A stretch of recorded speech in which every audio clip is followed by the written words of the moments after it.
Hi everyone. October is the month of a million prompt lists and art challenges.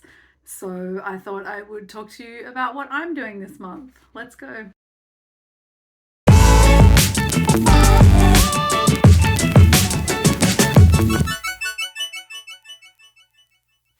Hi, my name's Sally and I'm a mixed media artist from Australia. If you're new here, welcome. If you're not new here, then thank you so much for coming back. So I love the Arttober art challenges, the prompt lists. I love being part of the community, all creating at the same time. I love scrolling through the hashtags and seeing what everybody made. We all get the same prompt if you're doing the same challenge, obviously, and it's so cool to see the just wildly different takes on the same word.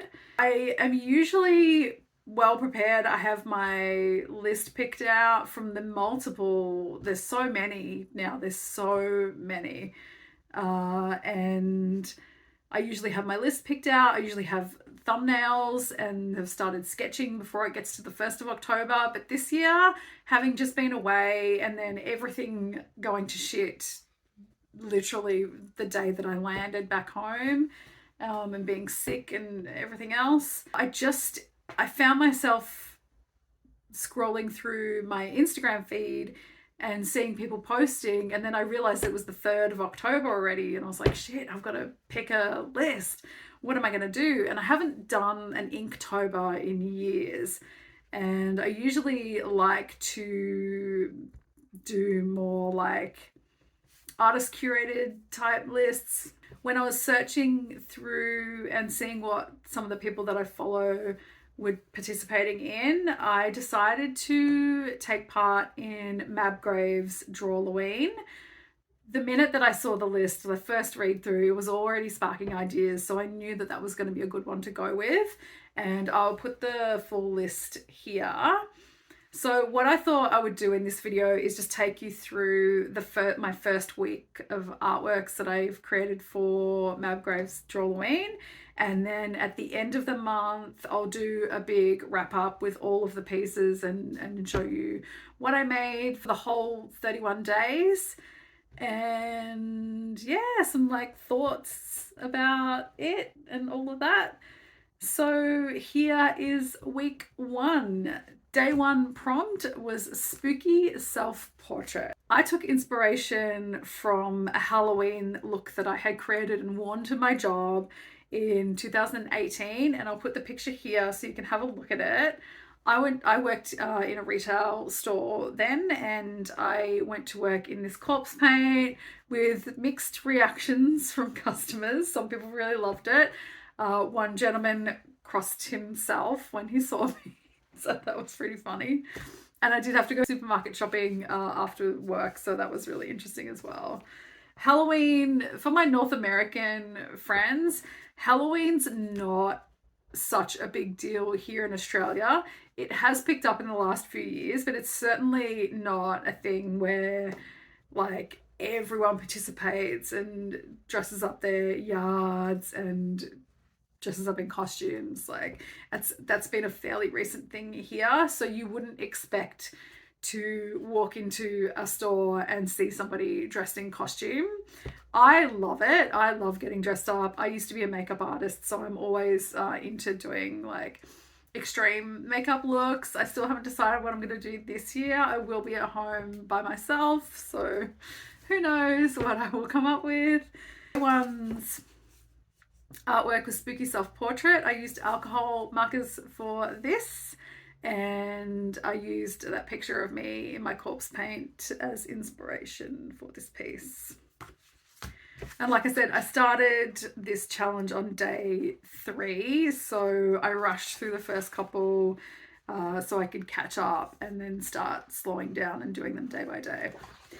Day 2 was Witch was the prompt, and I had just watched The Love Witch, so I decided to do a portrait of Elaine from The Love Witch in alcohol markers and fine liner and some pencil. Day 3's prompt was Werecat. Now, last year I had taken part in I'm a Wonder's mythical pinups prompt list, and that list had werewolf, and this is what I created for werewolf. I'll put the picture here. So I used that piece as my inspiration. A huge cockatoo just flew past. I used that picture as inspiration for this piece. So rather than doing like a hybrid person animal, a person turning into a werewolf or a wolf standing upright in a person's clothing, I decided to do like a person that shared a feature with the animal and then include the animal in the piece as well. So this was Werecat, and I used gouache for this piece.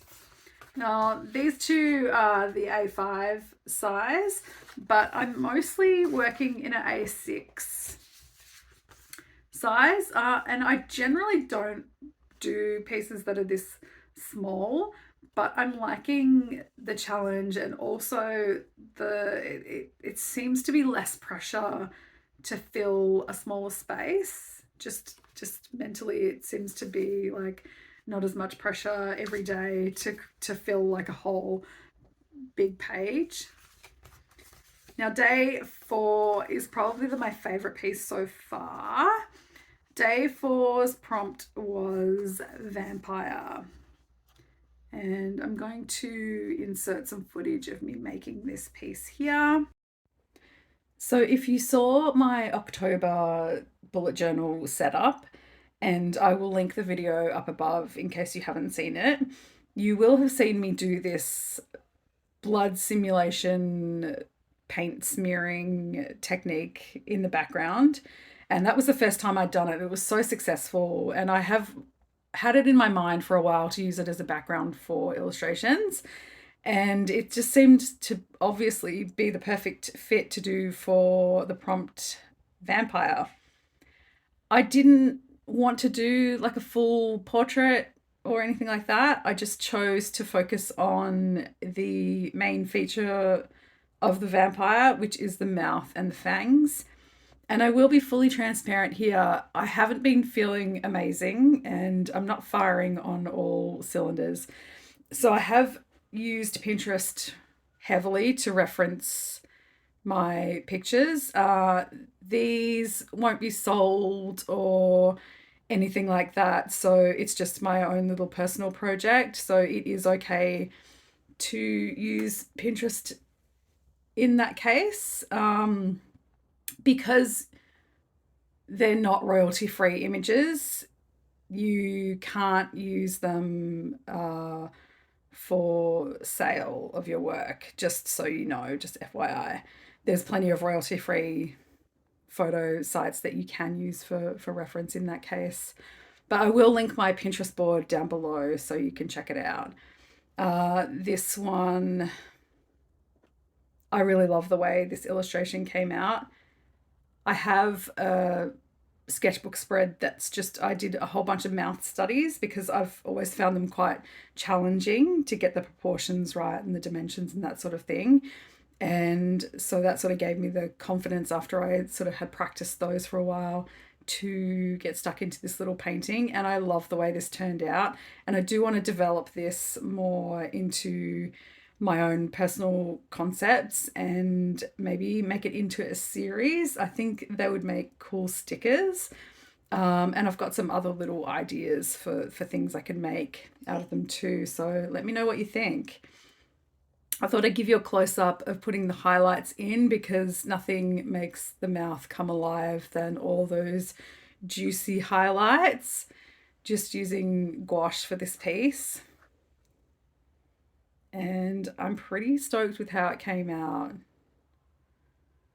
So hopefully you can see there, I've just like, you just layer up the values. Great thing about gouache is that you can just keep layering it on top. Just being mindful not to reactivate the layers underneath. So start with your most liquidy, watery colors, layers to start with, and then add up the opacity. So at the end, you're pretty much just using like straight paint without being diluted from water. And then I thought I would just add in some paint splatter at the end just to add a little extra. Day five's prompt word was haunted. And there was just so many ways you could go with this word. Like, it's so broad. But what I chose to do was a little haunted mirror with a hand reaching out, and I'll insert some footage here of me making this piece, but I really love this one too.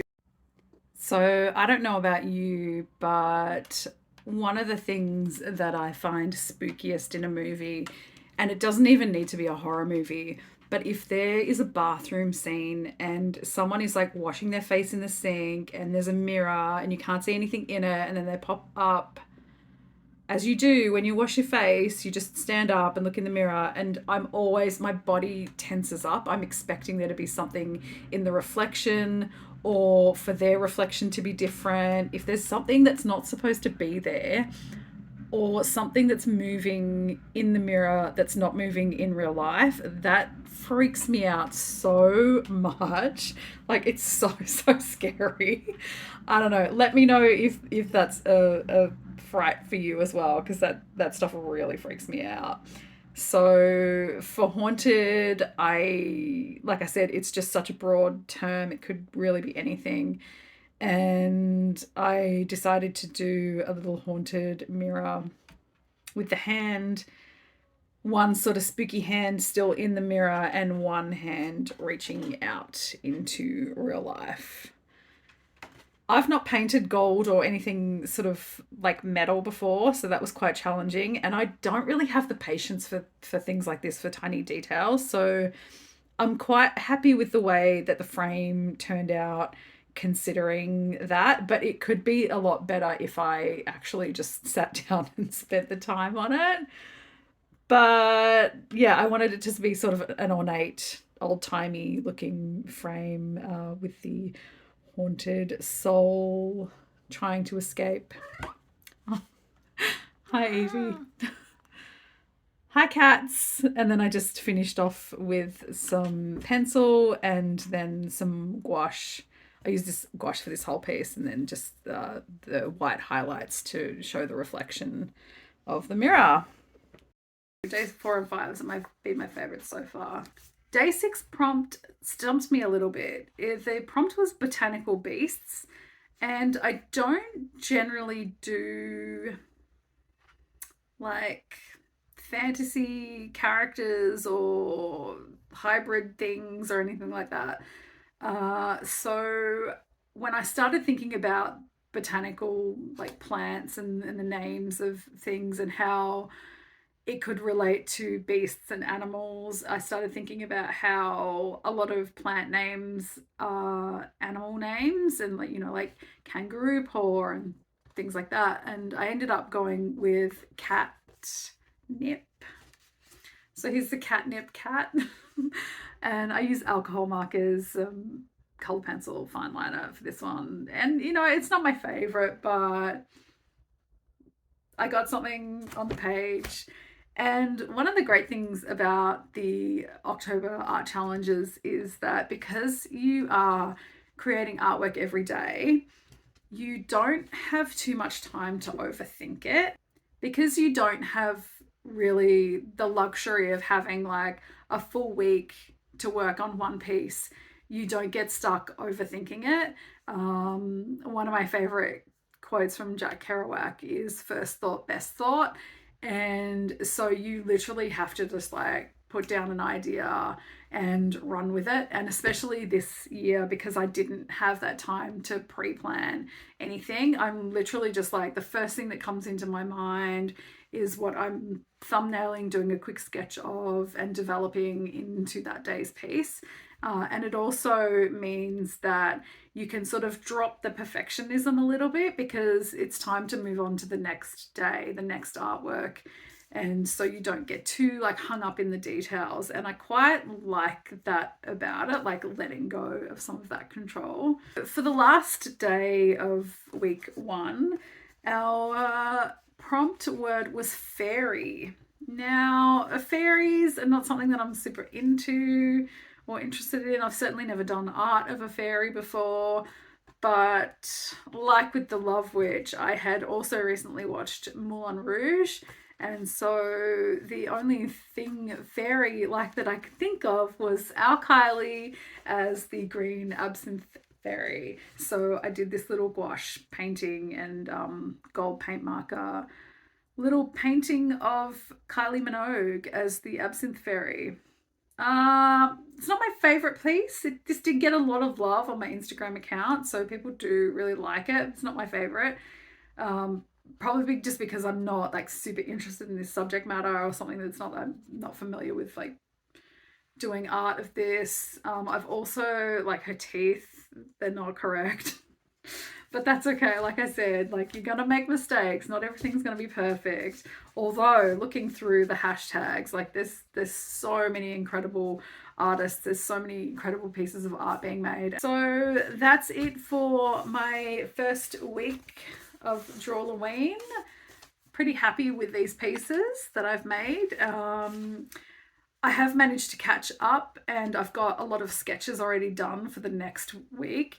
As I'm filming this, it is day 10, so I've completed another couple of pieces since these ones, and I've got a lot of sketches done for the ones coming up, and there's some really cool prompts coming up, so I'm really excited to get into some more like spooky things. And yeah, that's it. Let me know in the comments if you're an artist, if you're taking part in any of the art challenges. Feel free to follow me on my Instagram, which will be linked in the description box down below if you would like to see me updating everything there daily. So we have day 1 spooky self-portrait, day 2 witch,